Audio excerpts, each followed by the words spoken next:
इस वक्त चीन में एक नया मैनहट्टन प्रोजेक्ट चल रहा है। लेकिन ये किसी बम के लिए नहीं है। ये प्रोजेक्ट है एक पूरे कंप्यूटिंग स्टैक का, एक ऐसा सिस्टम जो एआई की दुनिया पर पूरी तरह से राज करने के लिए बनाया जा रहा है। ये सिर्फ एक टेक्नोलॉजी की दौड़ नहीं है, बिल्कुल नहीं। इसमें इतनी ताकत है कि ये आने वाले कल में दुनिया की शक्तियों का पूरा बैलेंस ही बदल कर रख सकती है। ठीक वैसे ही जैसे पहले मैनहट्टन प्रोजेक्ट ने पूरी दुनिया का नक्शा बदल दिया था।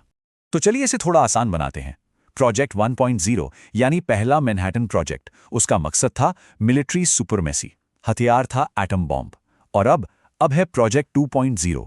इसका मकसद है टेक्नोलॉजिकल सुपरमेसी।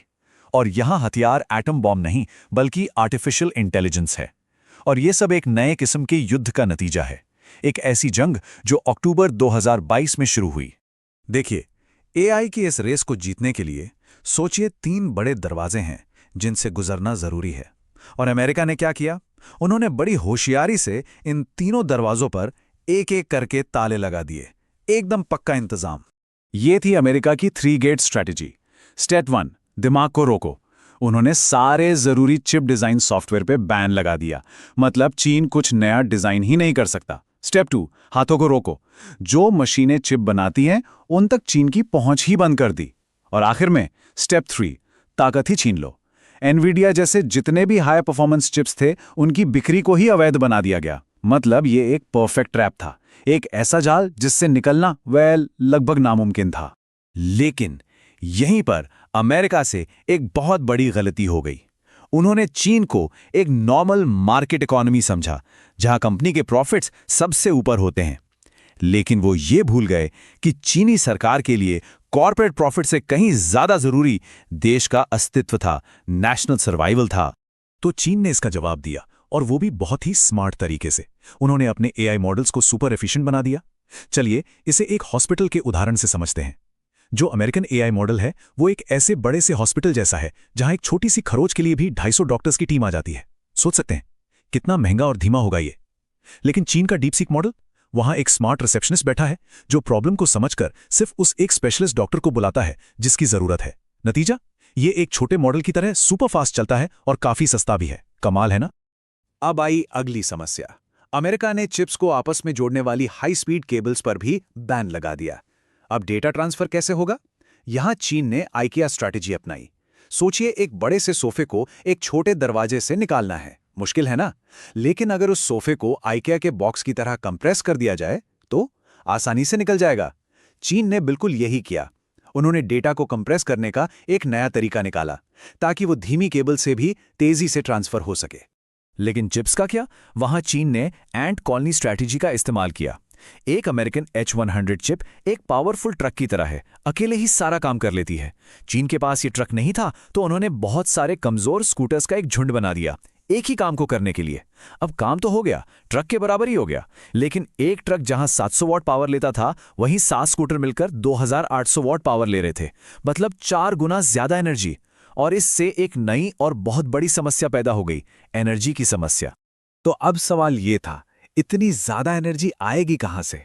इसका जवाब चीन के एक ऐसे सरकारी प्रोजेक्ट में था जिसका स्केल, जिसका पैमाना किसी की भी सोच से परे था। इस प्रोजेक्ट का नाम था east data west computing project. इसका आइडिया बड़ा सिंपल था। चीन का जो पूर्वी हिस्सा है वहां टेक्नोलॉजी है, शहर हैं, लेकिन जगह और एनर्जी की कमी है। और जो पश्चिमी हिस्सा है वो विशाल है, खाली है।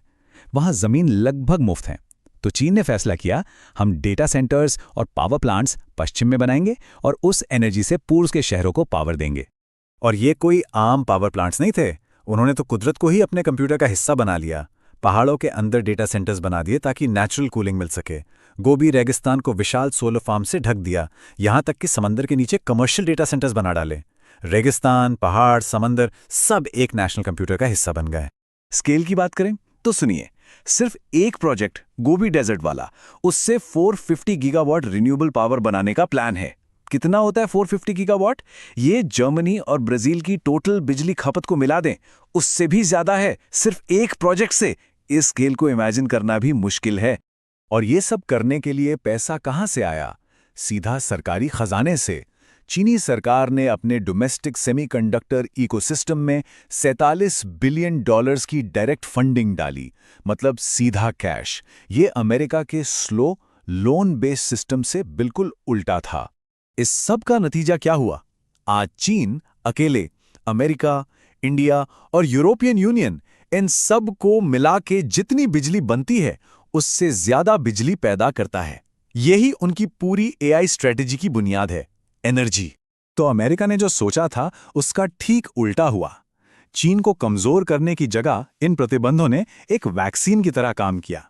इसने चीन को मजबूर कर दिया कि वो अपना एक अलग, एक आजाद टेक इकोसिस्टम बना ले, और अब वो भविष्य के प्रतिबंधों से इम्यून हो चुका है। नतीजा है द ग्रेट टेक डाइवर्जेंस, मतलब टेक्नोलॉजी की दुनिया अब दो हिस्सों में बढ़ चुकी है। जहां ग्लोबल स्टैक में ओपन एआई है, चीन के पास डीप सीक है। जहां एनवीडिया का H100 चिप है, चीन के पास हुआवे का असेंड है। ऑपरेटिंग सिस्टम विंडोज या लिनक्स के बदले हार्मोनी ओएस, और एनर्जी ट्रेडिशनल ग्रिड के बदले पश्चिम चीन के रिन्यूएबल सोर्स। हर चीज का एक पैरेलल, एक चाइनीज विकल्प तैयार है। तो इस पूरी कहानी से, इस टेक वॉर से क्या सीखने को मिलता है? चलिए 3 जरूरी बातों पर नजर डालते हैं।